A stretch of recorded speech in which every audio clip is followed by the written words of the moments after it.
I put $10,000 into a stock trading account for only credit spreads. Here are the results. I deposited exactly $10,000 at the start of this year. It is currently September today, the beginning of September, so it's really only been about 9 months instead of 12.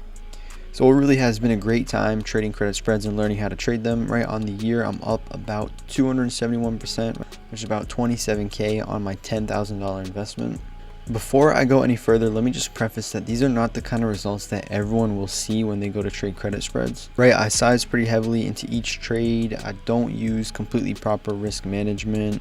And this is just a side account that I kind of started towards the beginning of the year. It's completely separate from my main investment account. So in the end, if I do end up losing it, which I don't think is going to happen, right, because these results are fairly consistent, I will be okay. So let's jump into how exactly I trade. What setups do I look for? When do I take them? How many do I take?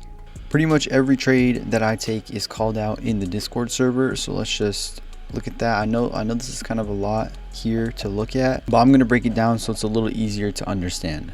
So here was our last call out that we did in the Discord. It was an SQ put credit spread. So what we did exactly in the credit spread was sell the 55 put and purchase the 54 put. So I'm going to show you exactly how to do that. For this quick little demonstration, I'm going to be using Robinhood as a broker just because it's the most simple. So let's just go back and take a look at the call out. This was an SQ put credit spread, right? So what we do is go back to Robinhood and click the put side. It expired on September 1st, right? Those are when the contracts expired. September 1st it's past, so I can't really go down and click it, but we'll just use September 8th for the example. Then we sold the SQ $55 put. So we go here and we click sell. We scroll down strike price column, we would click the $55 put. So we click this right here. And then we purchase the $54 put. So you would go back and click buy. Then you would go down to the $54 put and you would click that. So this strategy is known as a credit spread, and it's a great way to capitalize on extrinsic value on option contracts while also having a small account. This setup here only takes $100 in capital per spread. So tying back into the P&L chart for my account, the results of the $10,000 put into credit spread trading, that last trade is pretty much exactly how I did this. Now I'm not going to get into every single trade that I did, but what we'll do is continue to further dive into this SQ trade and why I took it. If anyone wants to see the trades that I'm taking, just go ahead and add me on Discord through my username. You can send me a friend request and I'll invite you to the server. So now we're getting to the charts a little bit. This is really where some people might start to get confused, but I'll try and keep it super simple. So this gray and yellow box down here, this is referred to as a demand zone, meaning every time SQ stock price drops this low, investors and traders start to buy it up. It has historical data of being bought up once it drops to this price level. So this is the main reason that I took these put credit spreads. So what we're doing exactly is risking under these two weekly candle lows, which was about $55.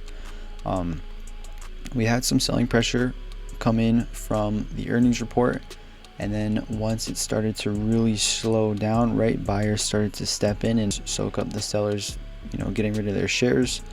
So once I saw that, I kind of saw the opportunity of being able to risk under the 55 level, which is exactly why we sold the $55 put.